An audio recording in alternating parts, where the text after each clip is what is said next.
Okay, we are live.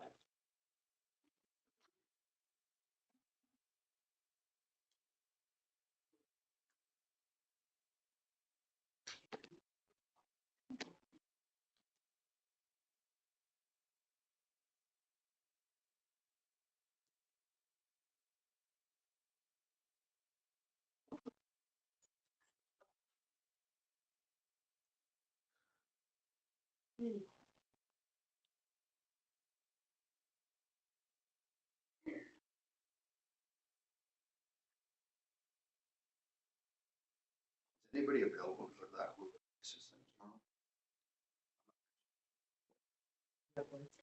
Where's that?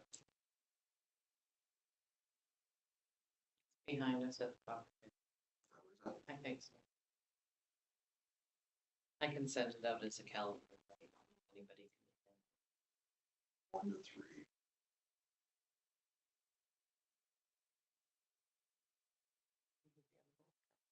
Did you say where? Copper Pit.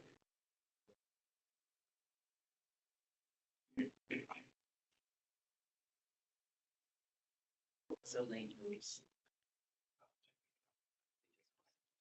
Yeah. That's all you're keeping.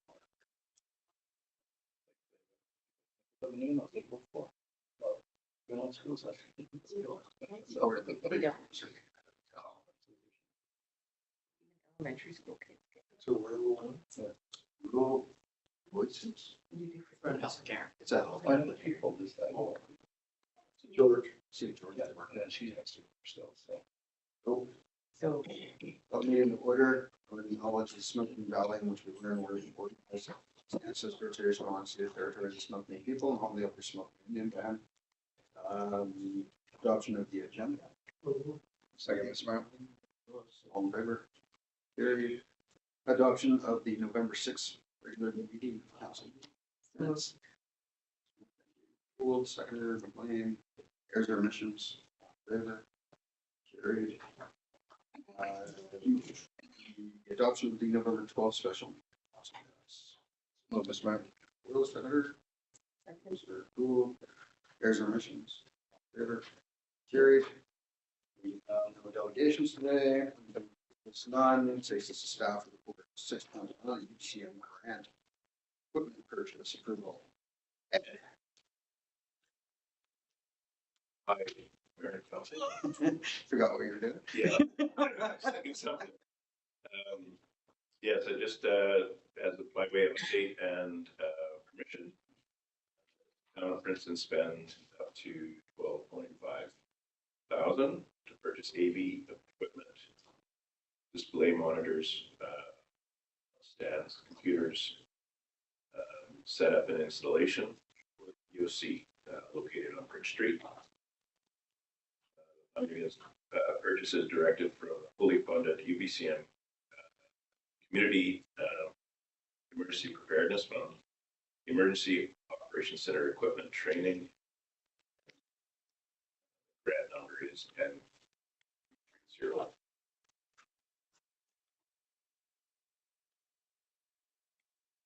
Received several of these grants in the past. And because this amount is greater than 10,000, that the council would like to have a look at it. Are there any questions? So this just brings our EMC into the 20th century. Yeah. Yeah. Is there more parts to this? Like, are you still have some outstanding? Because this doesn't, like, the grant was for a little bit more and then we paid after all the receipts are submitted. Yes. So are there still some outstanding parts that you're waiting for? Yes. So we're also in the process of accumulating communications equipment. The gentleman who's a amateur radio and radio operator. And that's batteries and equipment. Communication fast with the area. So When do you anticipate getting that? hopefully just after, just into December. Okay, perfect. So this year, great. And then just a question on the process. In the recommended motion, it doesn't say about entering into the contract with Sea to Sky. Is that something that does need to be? So it's just, We already have a contract with Sea to Sky as a provider of electronics and computerized equipment, which Okay. most of this would fit into. It's easier for them to communicate internally with the systems that are in place than have an outside contractor come in and get frustrated with the staff. I just saw it as a separate quote, so I wasn't sure if we needed. No, The we're just authorization every, to enter. yeah, so we have a service agreement. They provide all of our IT stuff and then, so, but we do get quotes from them for certain things. Like we provide, not James finds other office or something, or whatever, then we pass them and then we also check with Costco or Amazon or whatever, to try to find the best deals. Okay. Depends if it integrates with our network. So if it integrates with our network, it's pretty much a Sea to Sky purchase. If it doesn't, then we seek outside sources. Anything else? Wish. Moved by Counselor Cool, is there? Second. Any other questions? All in favor? Opposed? Carried. Council reports. Councilman McLean, sir. Wish I had something to report as the ongoing success of our town hockey team. Yes, I'm also, I'd like to hear from Councillor Willis at some point in time. It seems as if not only hockey, but basketball, volleyball, in terms of the school sports and all that, getting greater numbers of participation. Just as far as I'm concerned, it's a real beneficial thing that we have sports being so successful in terms of our young people, giving them opportunities to participate in different sports and that. So anyway, that's about all I have to report. Thank you. Councilor Cool. I have nothing to report. Yeah, just other than regular meetings, there's nothing new, but, yeah, as you know, Councilman McLean was saying, hockey's full bore and, yeah, you know, I think with, we had some support from the mine again this year and we bought over 100 jerseys this year. We put a camp on for the first week of the season and, you know, so they have a couple extras, but I think it was just over 100 players, this year. So, you know, in the last, I bet you we're up 30 in the last like 22 or the last 2 years or something, 30 kids probably. It was, you know, we were down to like close to 80 before. So, yeah, it's growing and yeah, everyone's doing well. So I haven't been here in a while, I'm trying to remember what my next meeting was. So last week I attended my first EBCM executive meeting. We did 3 days, some strategic planning, onboarding, quick meeting at the end, down in Vancouver. Did electoral, Silga had an electoral area director meeting last month. Yesterday, I got to participate in it's a legislative reform initiative. It's been initiated by the local government associations to look at the Local Government Act, since that's the act that still governs regional districts and it hasn't been updated since it initially came out. There's been some small amendments here and there, but really regional districts haven't changed since 1966 when they were created. And the challenge is that a lot of today's world doesn't apply to 1966 anymore. So it's becoming harder and harder for the regional districts to do some of their jobs because a lot of what they do everything has to be approved by the province. So if you pass a new bylaw to the regional district, it has to be approved by the province. If you want to do subdivision, it has to be approved by the Ministry of Transportation. Like there's all these things. So there's a whole bunch of things that we're looking at, and we're putting together a working group that should be on initially and whatnot. So just to talk about how to move forward and how to get UCM involved, and how do we get the Minister of Municipal Affairs involved, and then try to get the legislative reform, which is no small feat since it took ever the last time community charter took from the 1980s to 2003 to get initiated. So we are working with Don Winston on that as well. I also had a healthcare steering committee meeting. Things are surprisingly not too bad here. We are still looking for 2 doctors. Let's see what else. Today, earlier this morning, I met with the new Minister of State for Local Government and Rural Issues, or Rural Communities. She was driving through town, so got to be her first official meeting as in a new position, and looking at how to support local governments and rural communities across BC, and make sure that our challenges stay at the forefront of a government that does not have a lot of rural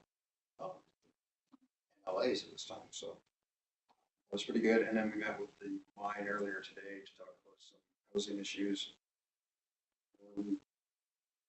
Those are the high level ones. We've got a couple meetings coming up, but SILGA convention, of course it's in Merritt this year, and we're working on that. And what else are we working on? We are working on a replacement for Allison, because she was announced her retirement, so we're looking to replace her, but find somebody to try to fill her shoes. That's it.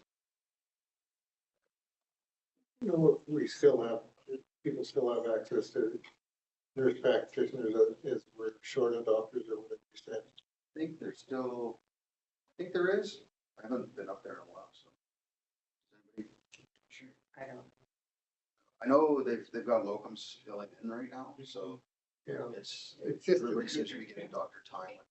for a certain amount of time, I had access to the 2 lady nurse practitioners, and as far as I was concerned, it was excellent. You know, in fact, they seem to have more time to look after you than They do.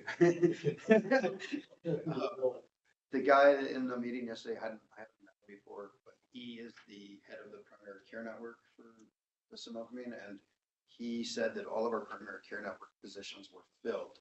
And if I remember correctly, Princeton was supposed to be allotted, it was 2, could be wrong, but I think it was 2 nurse practitioners. So yeah, we are still struggling to get the 2 doctors that we just lost. They've been doing recruiting, just about everywhere, looking for those new doctors right now.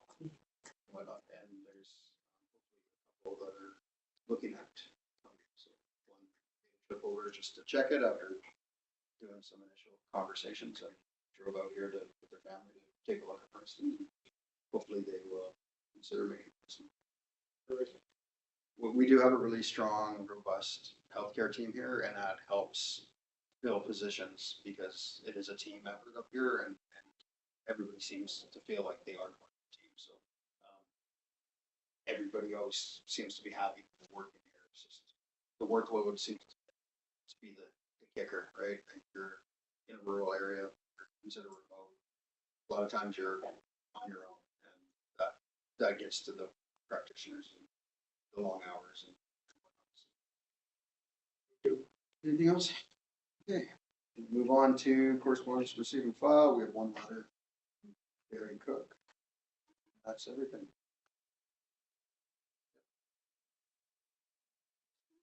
when I read that, I feel sorry for people that, you know, in the regional district with their well that go dry. And I can remember too being when a number of wells went dry. As far as I'm concerned, would it make sense that if the regional district wanted to pay for those people in the regional district for us to carry on with that water system?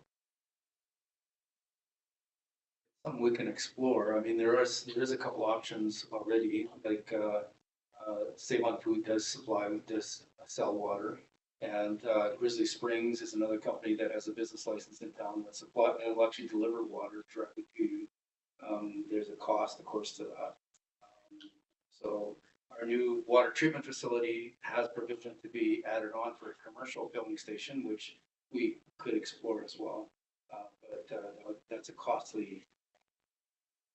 Is the guy at the post office, is he still planning that? Or? I haven't had any updates from him. I mean, we can always just forward this over to the regional district. Yeah. I say, so That's probably a good idea, actually. Yeah. it would be time consuming. It won't be an immediate fix because they have to, if the regional district was going to pay for it, then they'd have to come up with a service bylaw to. You start at one spot. So it's like, Yeah. And then you determine it. So we want to make a motion to. Review The regional district. I'll second that would be fine. All in favor? Carried, so got that carried, forward to the regional. That's fine, dinner tonight. Bylaws and resolutions, we have zoning amendment bylaw number 1051.14. Thank you. This is a zoning amendment being proposed out of a discussion we had at the August 13th committee of the whole about providing an avenue for commercial and institutional uses to apply for exemption from the flood construction level. The legislation does lay out a process for municipalities to go through for exemptions. Essentially, bringing in qualified professionals to sign off on a flood construction design and safety for site-specific developments. So this amendment is a change to our zoning bylaw that just kind of outlines that process, and then there's a policy along with the bylaw to keep things moving along smoothly. Questions? Would they still be able to get insurance? Or is that within the bylaw that we see? There wouldn't be anything on our end, I don't think, that would touch on that. You know, you would be up to the developer to do that homework and their engineers to go through the safety of. And then as long as it's within the designated areas that are outlined, that it doesn't need to come before council, the chief administrative officer. can make that decision. And just no residential on the ground floor. Can I just add something to this? So part of this is not just for staffing saying everybody can do construction below the construction flood level. It's they have to have a professional fill out a report. That report is designed on where they can build at what level. And that report also gets attached to a covenant that gets registered on the property. It has a seal from the professional and signed off on by him. And it also takes all the liability off of for instance. Any other questions? So in other words, if the normal, there is normally liability to the town when we allow construction. We don't currently have anything that would allow somebody to construct below that adopted floodplain level. No, I understand that. What you just said was it takes the liability off the town when someone signs off on it, right? Yes. Well, what about construction where someone doesn't sign off on it? So, Then we would permit it. yeah, so the way it would Like, I understand the floodplain. Yeah, so the way it would work right now is if we were to just, somebody came in and said, okay, we want to build in the floodplain. And we said, sure, why not? Knowing that you're in the floodplain, with no restrictions on it. And we have negligence on our part because we allow it. So normally under an act of God, or whatever they want to call it, we are usually covered.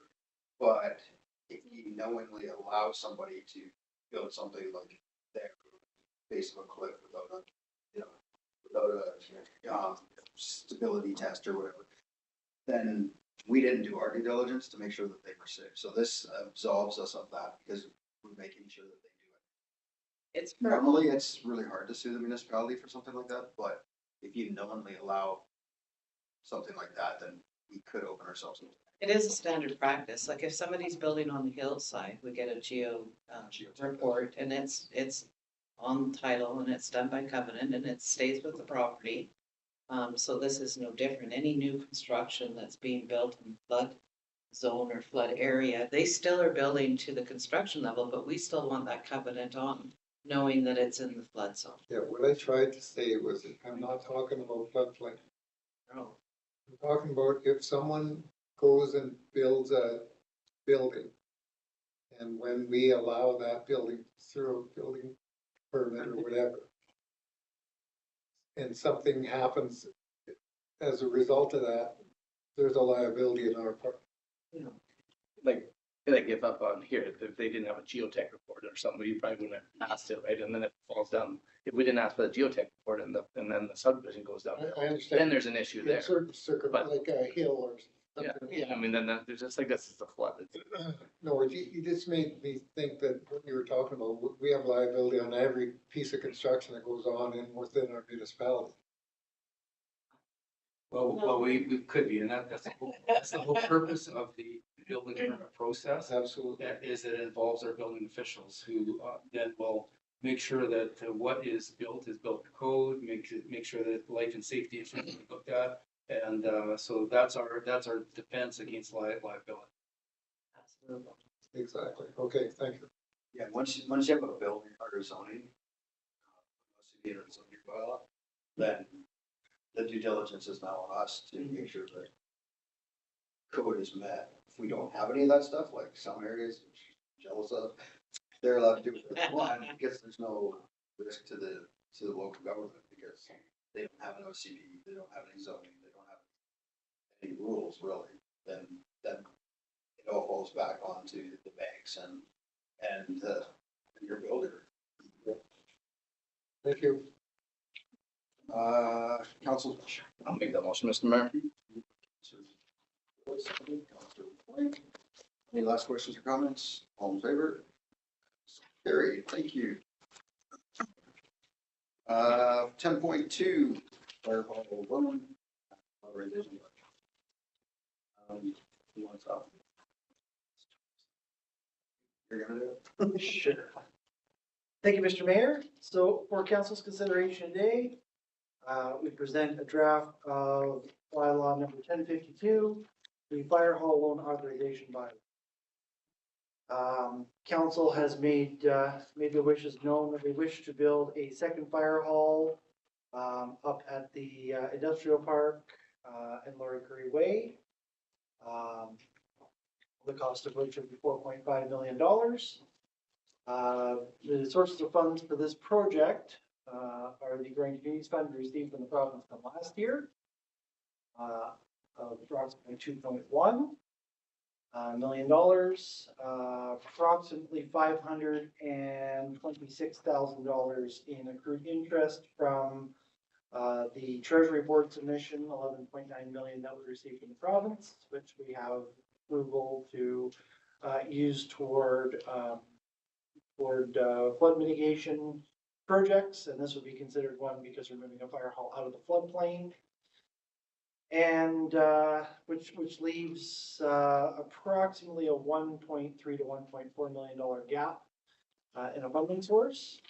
Originally, we planned on using excess operating funds to cover the shortfall.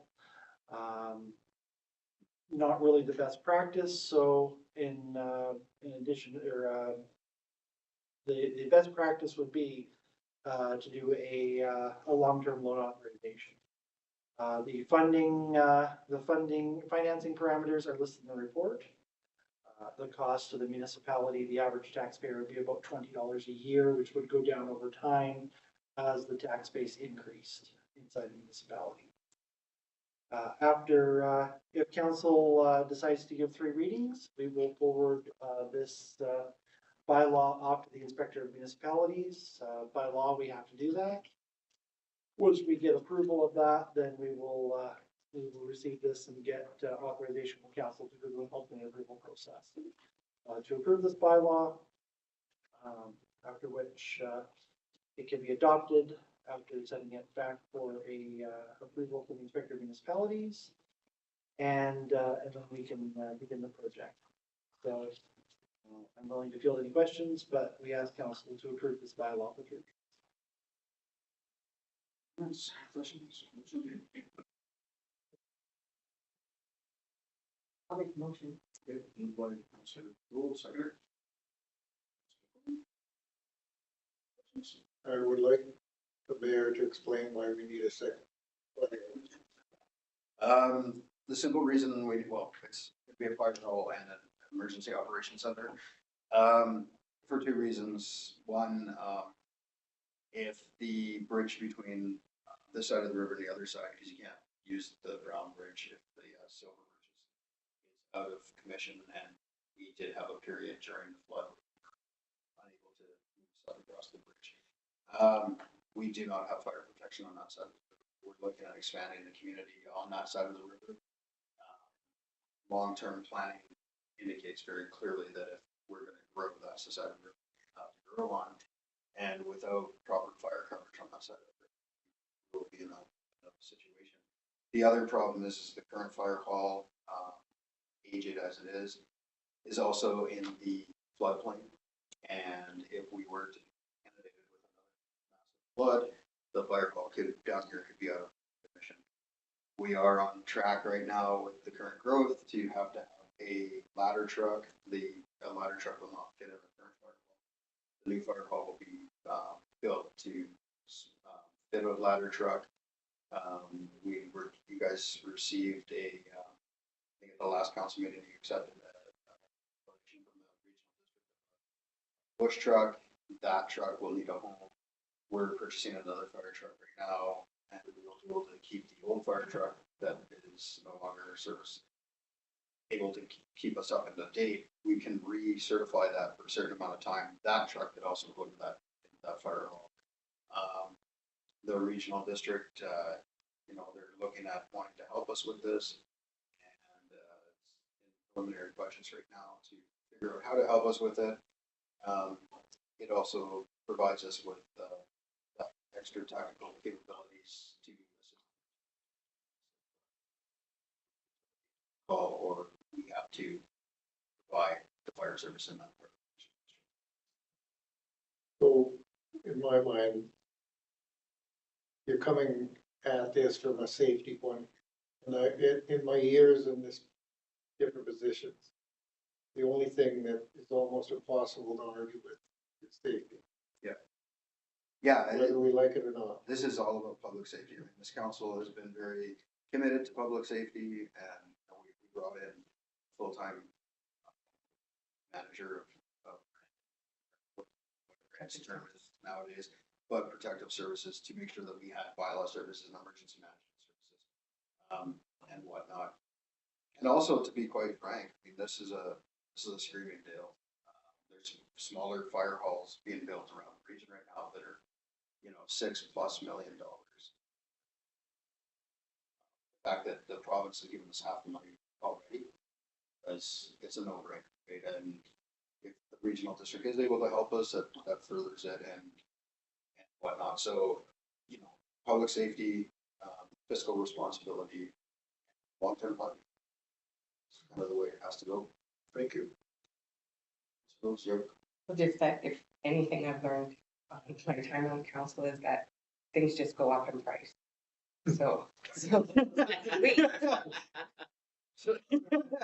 allowed to clap? Yeah, it's gonna be more than that. How many examples have we had of that? Where we delay as a result of that astronomical increases in costs? Yeah, we can't afford it anymore. Well, the best one is our airport lady. In a matter of 6 months from getting the quote to the point where we got the grant application that went from, what was it, 100,000 or something like that, $200,000 to 1.2 $2 million. Like, it just, you can't keep up with the inflationary costs right now. So.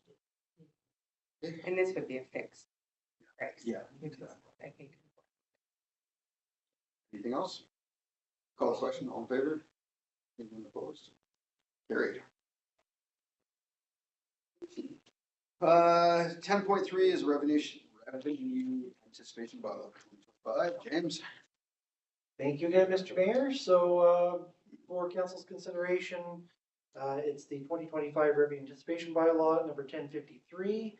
I ask council to approve for first, second, and third readings. It essentially just updates the amounts that we are allowed to borrow if operating expenses are exceeded, or operating cash flow is exceeded by the amount of expenses we have until tax collection in June. So it's standard practice across the province to have one. Most municipalities have one in place. It's very rare not to. And it just protects us in case there are any operating help. So that's council to approve for 3 readings. And if you have any questions, I have. It's a standard week. Do it. Make that motion, Mr. Mayor. Council is third. The last questions or comments, all in favor? It's carried. Thank you. Nothing else, so 13.1 is motion to adjourn. Make the council complain, secretary. Meltzer, will you guys don't have to fight over it?